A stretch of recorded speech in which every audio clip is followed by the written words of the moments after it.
ঢাকা দক্ষিণ সিটি নির্বাচনে প্রার্থী হওয়ার খবর প্রকাশের পরই একটি গোষ্ঠী ব্যাংক হিসাব নিয়ে প্রোপাগান্ডা ছড়াচ্ছে বলে অভিযোগ এনসিপির মুখপাত্র আসিফ মাহমুদ সজীব ভুইয়ার। বুধবার সন্ধ্যায় রাজধানীর বাংলা মোটরে এনসিপির প্রধান কার্যালয়ে এক সংবাদ সম্মেলনে এই অভিযোগ করেন তিনি। আসিফ বলেন, অন্তর্বর্তী সরকার থেকে পদত্যাগের পর অনেকে তার কাজের প্রশংসা করলেও কিছু গণমাধ্যম ধারাবাহিকভাবে প্রোপাগান্ডা চালাচ্ছে। এরই অংশ হিসেবে ব্যাংক হিসাবের তথ্য উদ্দেশ্যমূলকভাবে সামনে আনা হয়েছে। তার মতে মোট 56 জনের ব্যাংক হিসাব তলব করা হলেও শুধু একজনের তথ্য বেছে নিয়ে প্রকাশ করা হয়েছে।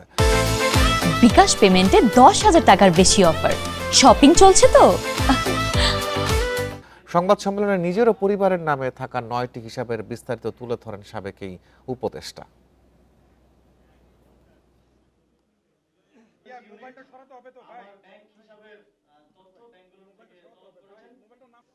কোনো কিছুই লুকানোর নেই। আমি আমার দায়িত্ব সর্বোচ্চ স্বচ্ছতা এবং জবাবদিহিতার সাথে পালন করেছি এবং আমি দায়িত্ব ছাড়ার পরে 4 মাস হয়েছে। আপনারা অনেক সময় অনেক গুঞ্জন শুনেছেন, অনেক নিউজ দেখেছেন, অনেক নিউজ। আমরা যখন যোগাযোগ করতাম হাউসে, তখন তারা আমাদেরকে বলতো যে ভাই আমাদের কিছু করার নেই, আমাদেরকে তো লিখিত দিয়ে গেছে এটা ছাপানোর জন্য। আপনারাও হয়তো অনেক সময় এই বিষয়গুলোর অভিজ্ঞতা পেয়েছেন। বিকাশ পেমেন্টে 10,000 টাকার বেশি অফার, শপিং চলছে তো।